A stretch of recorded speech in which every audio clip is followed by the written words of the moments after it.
estabeleceu a sua primeira missão no lindo vale de Mabotsa, na terra de Bacarla. Em uma carta escrita de Curumã, Livingstone assim descreveu o local que escolhera para centro de evangelização. Está situado em um anfiteatro de serras que se intitula Mabotsa, isto é, ceia de bodas. Que Deus nos ilumine com a sua presença, para que, por intermédio de servos tão fracos, muito povo ache entrada para a ceia das bodas do Cordeiro. Foi em Mabotsa que teve o histórico encontro com um leão. Acerca disso, escreveu Dave. Ele saltou e me alcançou o ombro. Ambos fomos ao chão. Rosnando horrivelmente perto do meu ouvido, sacudiu-me como um cão faz a um gato. Os abalos que me deu o animal produziram-me um entorpecimento igual ao que deve sentir um rato depois da primeira sacudidela que lhe dá o gato. Atacou-me uma espécie de adormecimento em que não senti dor nem sensação de temor. Contudo, antes de a fera ter tempo de matar, deixou-o para atacar outro homem, que, de lança na mão, entrara na luta. O ombro dilacerado de Livingstone nunca sarou completamente. Ele nunca mais pôde apontar um rifle ou levar a mão à cabeça sem sentir dores. Foi na casa de Roberto Moffat, em Curumã, que chegou a conhecer Maria, a filha mais velha desse missionário. Depois de abrir a missão em Mabotsa, os dois se casaram. 6 filhos foram fruto desse enlace. Depois de Livingstone se casar, a escola dominical em Mabotsa transformou-se em escola diária e tinha como professora a esposa do missionário. Shelley, o chefe da tribo, tornou-se grande estudante da Bíblia, mas queria converter todo o seu povo à força de litupa, isto é, chicote de couro de rinoceronte. Shelley iniciou o culto doméstico em casa e o próprio Livingstone admirou-se da sua maneira simples e inata de orar. Era costume de Livingstone começar o dia com um culto doméstico, e não é de admirar que o chefe o adotasse também. Livingstone foi obrigado a mudar-se para Chonuane, 10 léguas distante, e mais tarde, por falta de água, ele e todo o povo foram para Kolobeng. Foi nesse último lugar que o chefe da tribo construiu uma casa para os cultos e Livingstone, com grande sacrifício de dinheiro e labor, edificou a sua terceira residência. Nessa casa morou 5 anos para nunca mais conseguir se fixar em qualquer lugar na terra. Acerca do trabalho nesse lugar, assim se expressou. Aqui temos um campo muitíssimo difícil de cultivar. Se não confiássemos que o Espírito Santo opera em nós, desistiríamos em desespero. Através do deserto de Kalahari, chegavam boatos de um grande lago e de um lugar chamado Fumaça Barulhenta, o que ele julgava ser uma grande cachoeira. As secas o oprimiam tanto em Kolobeng que Livingstone resolveu fazer uma viagem de exploração a fim de achar um lugar mais ideal para estabelecer a sua missão. Assim, em 1º de junho de 1849, com o chefe da tribo, seus guerreiros, 3 brancos e sua família, saíram para atravessar o grande deserto de Kalahari. O guia do grupo, o Homotobi, conhecia o segredo de subsistir no deserto, cavando com as mãos e chupando a água debaixo da areia por meio de um canudo. Depois de viajarem muitos dias, chegaram ao rio Zouga. Ao inquirir os indígenas, estes o informaram de que o rio tinha nascente em uma terra de rios e florestas. Livingstone ficou convicto de que o interior da África não era um grande deserto como o mundo de então supunha, e o seu coração ardia com o desejo de achar uma via fluvial. Assim, outros missionários poderiam ir para o interior do continente com a mensagem de Cristo. A perspectiva, escreveu ele, de achar um rio que dê entrada a uma vasta, populosa e desconhecida região aumentou constantemente desde então. Aumentou tanto que, quando por fim chegamos ao Grande Lago, esse importante descobrimento em si mesmo parecia de pouca monta. Foi em 1º de agosto de 1849 que o grupo atingiu o Lago Ngami. Tão grande é esse lago que, de uma margem, não se avista a margem oposta. Sofreram longos dias de cruciante sede sem obter uma gota d'água, mas venceram todas as dificuldades. O curioso é que descobriram o Nigami enquanto outros exploradores mais bem equipados, mas menos persistentes, haviam falhado. As notícias do descobrimento foram comunicadas à Royal Geographical Society, o que lhe votou numa bela recompensa de 25 guinéus, por ter descoberto uma importante terra, um importante rio e um grande lago. O grupo teve de voltar a Kolobeng.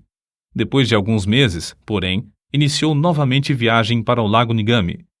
Não queria separar-se da sua família e levou-a em um carro de boi. Mas, ao alcançar o rio Zouga, os filhos foram atacados pela febre e ele teve de voltar com a família. Nasceu-lhe uma filha, que morreu logo de febre. Livingstone, contudo, ficou mais firme do que nunca na sua resolução de achar um caminho para levar o evangelho ao interior da África. Depois de descansar alguns meses com a família, na casa de seu sogro em Kurumã, saíram com o propósito de achar um lugar saudável onde pudessem estabelecer uma missão mais para o interior.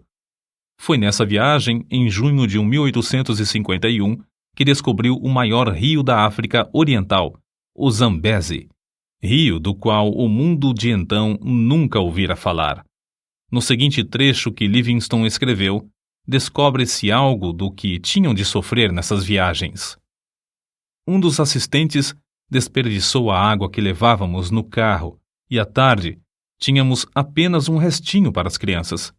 Passamos a noite angustiados e, na manhã seguinte, quanto menos havia de água, tanto mais aumentava a sede das crianças. O pensamento de elas perecerem diante de nossos olhos nos perturbava. Na tarde do 5º dia, sentimos grande alívio quando um dos homens voltou trazendo tanto desse líquido como jamais antes havíamos pensado.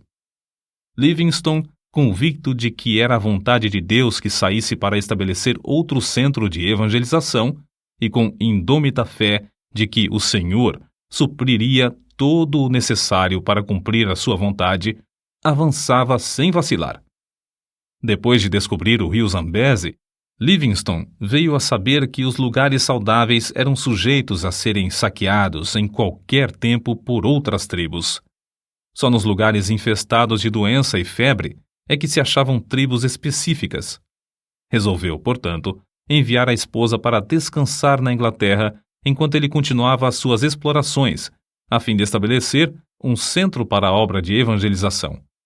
Via-se forçado a estabelecer tal centro porque os boeres holandeses invadiam o território e, além de roubar as terras e o gado dos indígenas, punham em prática um regime da mais vil escravatura. Livingstone enviou crentes fiéis para evangelizar os povos em redor, mas os boeres acabaram com essa obra, matando muitos dos indígenas e destruindo todos os bens que o missionário possuía em Kolobeng. Diante desse quadro, o obreiro levou sua família para a cidade do Cabo, de onde seus queridos embarcaram em um navio para a Inglaterra. Nesse tempo, quando Deus suprira todo o necessário para que a família voltasse à terra natal, declarou: Ó amor divino, eu não te amo com a força, a profundidade e o ardor que convém. A separação da família causou-lhe profunda mágoa, mas dirigiu o rosto heroicamente de novo a socorrer as infelizes tribos do interior da África. Havia 3 motivos que o aconselhavam a fazer uma viagem de exploração. Primeiro, queria achar um lugar para residir com a família entre os Barotses e evangelizá-los. Segundo, a comunicação entre o território dos Barotses e a cidade do Cabo era muito demorada e difícil, e ele queria descobrir um caminho para um porto mais próximo. Terceiro, queria fazer todo o possível para influenciar as autoridades contra o horrendo tráfico de escravos. Foi nessa época da sua vida que Livingstone, por suas proezas, tornou-se conhecido no mundo inteiro. No seu ardor, desejando que Deus lhe poupasse a vida e o usasse em abrir o continente para a entrada do Evangelho, orou assim: Ó Jesus, rogo que me enchas agora com o teu amor, e me aceites e me uses um pouco para a tua glória. Até agora não fiz nada para ti, mas quero fazer algo. Ó, eu te imploro que me aceites e me uses, e que seja tua toda a glória. Escreveu mais ainda: não valeria coisa alguma o que possuo ou o que possuirei, a não ser em relação ao reino de Cristo. Se alguma coisa que tenho pode servir para o teu reino, dar-lhe-ei a ele, a quem devo tudo neste mundo e durante a eternidade. Livingstone atravessou ida e volta o continente africano desde a foz do Zambeze a São Paulo de Luanda. Façanha esta realizada pela primeira vez por um branco. Nas memórias que escrevia diariamente, nota-se como admirava as lindas paisagens de um continente que o mundo julgava ser um vasto deserto. Chegou a Luanda magro e doente. Apesar da insistência do cônsul britânico para que regressasse à Inglaterra, a fim de recuperar a saúde abalada, ele voltou a Zambeze por outro caminho, a fim de levar seus fiéis companheiros até em casa, conforme lhes prometera antes de iniciarem a viagem. Nessa viagem, Livingstone descobriu as magníficas cataratas de Vitória, nome que ele deu às grandes quedas em homenagem à rainha da Inglaterra. Nesse lugar, o rio Zambeze tem a largura de mais de 1 quilômetro. Ali, as águas desse grande rio se precipitam espetacularmente de uma altura de 100 metros. Livingstone continuou a pregar o evangelho constantemente, às vezes a auditórios de mais de 1.000 indígenas. Antes de tudo, esforçava-se para ganhar a estima das tribos hostis, por onde passava, por sua conduta cristã, em grande contraste com a dos mercadores de escravos. Sozinho, com seus fiéis macololos, caiu 31 vezes de febre nos matagais, durante um período de 7 meses. Mas não era tanto o sofrimento físico. Suas cartas revelam a sua angústia de espírito ao ver os horrores do povo africano massacrado e arrebentado dos seus lares, conduzido como gado para ser vendido no mercado. De um lugar alto onde subiu, contou 17 aldeias em chamas, incendiadas por esses nefandos mercadores de seres humanos.